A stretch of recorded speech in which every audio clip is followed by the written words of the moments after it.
This is a video about the secrets of metal detecting. When you first start off, it seems like everyone else is finding treasure, and it's almost like some kind of arcane art. These guys go out and they come back with pockets full of hammers and all sorts of stuff like that, but really it's a very simple thing to learn how to do. You just got to know the basics to it. The first thing is obviously knowing your detector. I'm not going to go into that because it would take me hours and hours to show you all the different detectors, but there are a few things that apply to all detectors. The first thing is read the instruction manual properly. That is absolutely vital. Read your instruction manual, set it up. Most of them have a beginner's guide, so set it up to whatever it tells you in there. Get some coins, go out in your garden and make yourself a test bed. Again, the test bed's not something I'm going to go into making because you can find that on the internet all over the place, but get half a dozen coins or whatever and go and make yourself a test bed and learn the tones of your metal detector. Once you've done that, obviously you've got to try and find somewhere to detect. Now, I've tried all different ways of finding decent places to detect, and most of it comes down to luck. I mean, I've done hours and hours of research, gone to a place that should be excellent and found next to nothing, and then I've done no research at all, walked into a field and bang, you're finding hammers and God knows what all over the place. So don't worry too much about your sites if you're starting off detecting. What you want is just anywhere that's got stuff in the ground, because it doesn't matter what you're finding, as long as you're picking up stuff with your detector, then you're learning, and that's what it's about to start off with. Okay, so a metal detector is a tool, and like any tool, it's got to be used properly to get the most out of it. How you move the metal detector across the ground, the coil across the ground, is going to determine what you find or what you don't find. It's very important that you have good style and good coil discipline. That means keeping the coil just above the ground and level when you sweep it. You don't want to be swinging like that. I've got a very ropey drawing here which illustrates what I mean.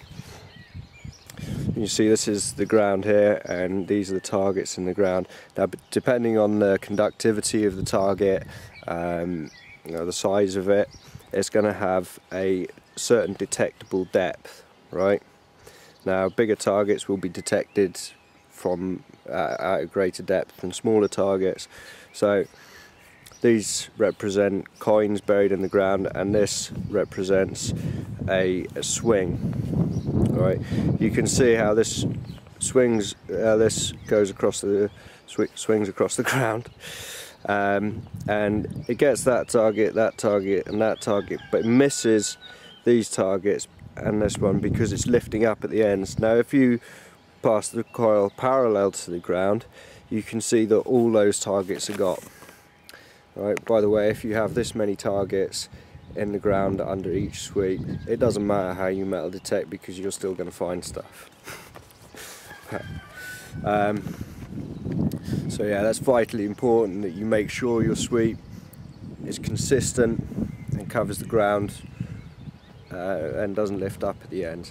The other thing is that you see a lot of people when they're metal detecting, and they'll be marching across the field swinging their metal detector, and they'll be doing like one sweep every 2 footsteps. Now, what happens when you do this, when you do that, is that you end up detecting like this.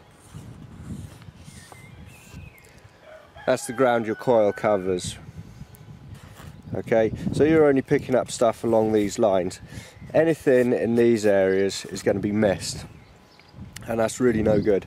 What you need to do is you need to make sure that you cover all the ground in front of you. Right, you don't want any missed patches. So the way to do that is to take steps that are slightly shorter than the length of your coil, and every step you take, you move the coil from one side to the other. Okay. If you do that, there won't be any gaps, because your sweep, instead of looking like a zigzag across the field, will look like this.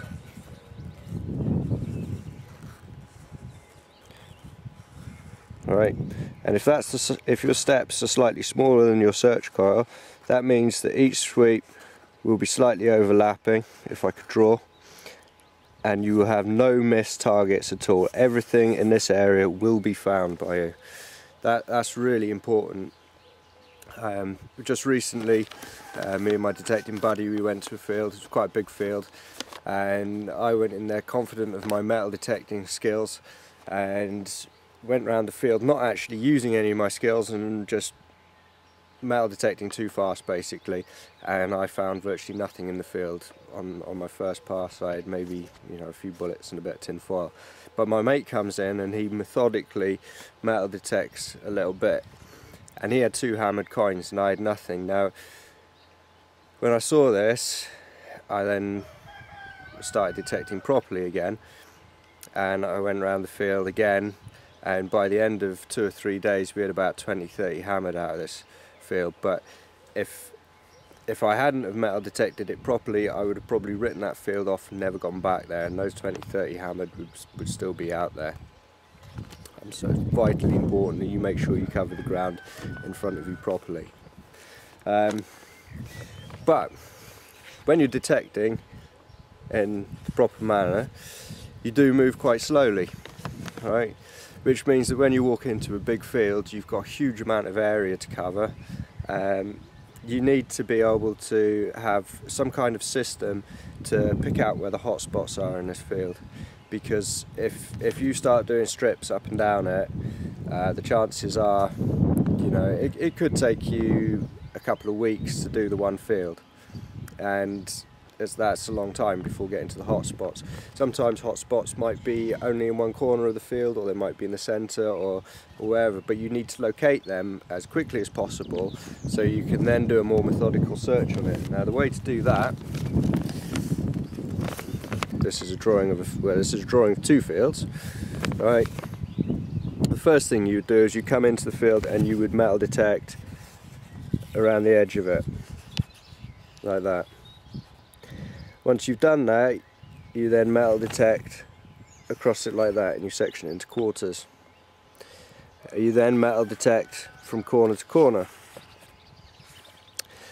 Now what this does is it means that you get a reasonable idea of, right. Now the reason why you do that is because that gives you the highest chance of finding any hot spots without having to detect the whole field. Okay, so you don't find anything in there, and you don't find anything there, and you don't find anything in there, but you do find a hammered here. What you could then do is another Union Jack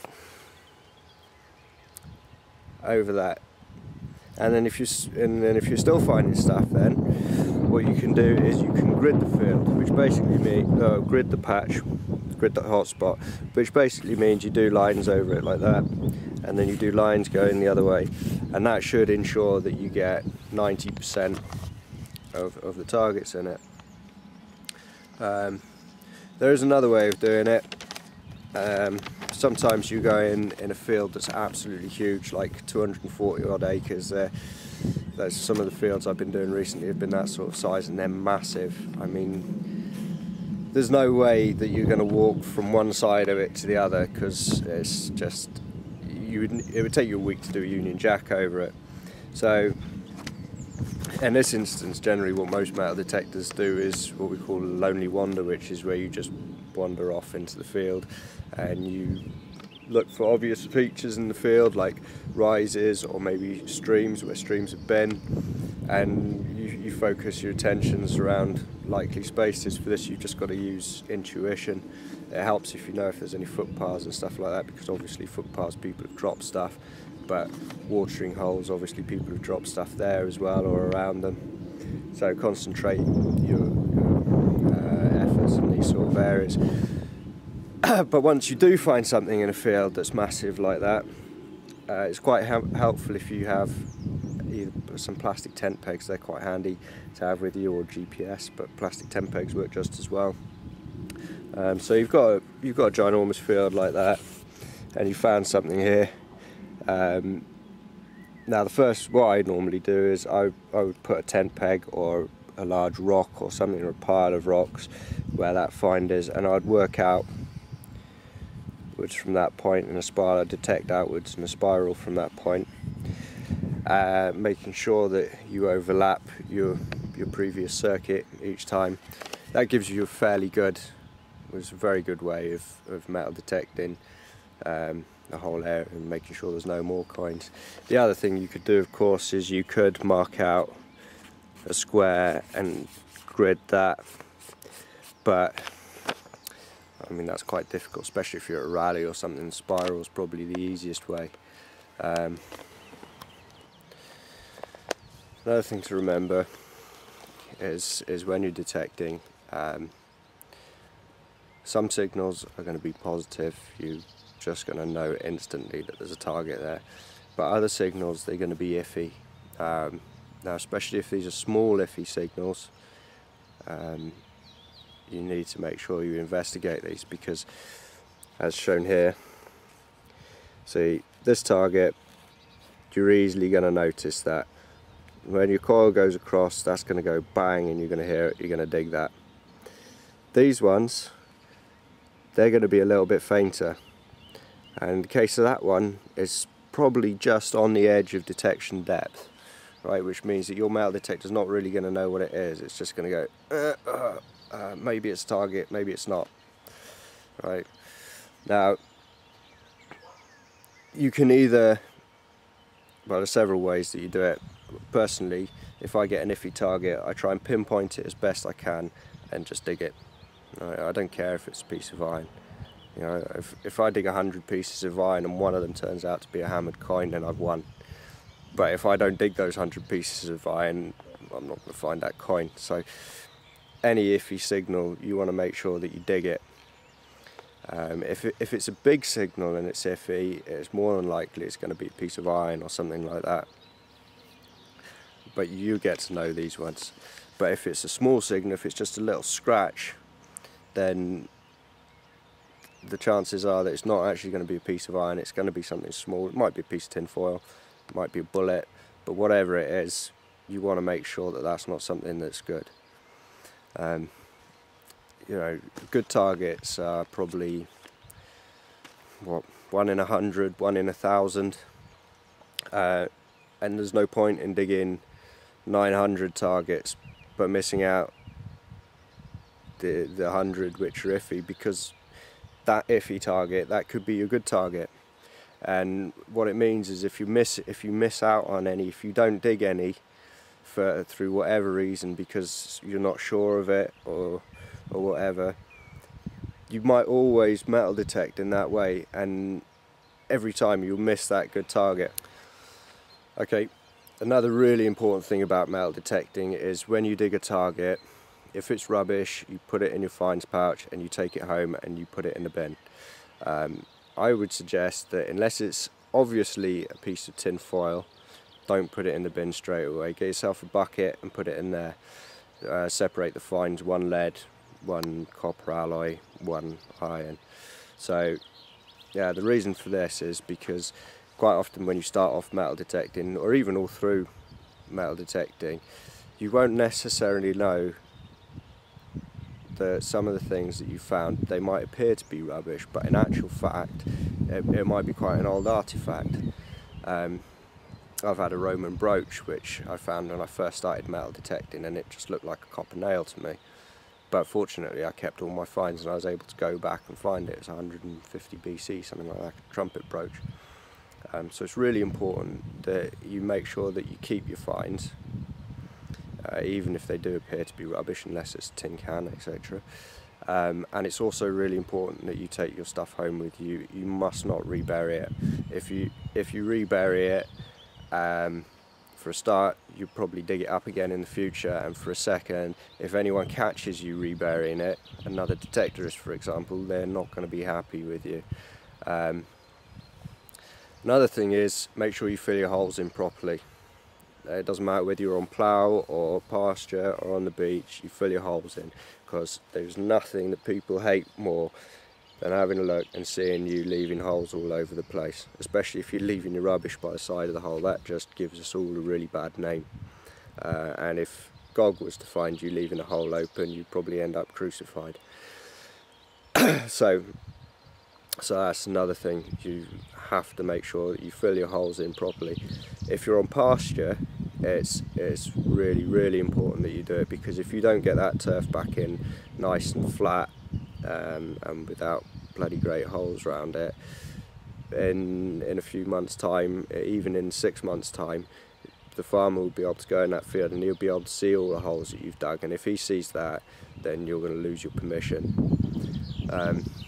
Another thing is, but if you're digging in pasture, it's a good idea to dig out a sizable piece of turf. You know, something about a foot across is good. You cut it on 3 sides and then fold it over, then find and fold it back.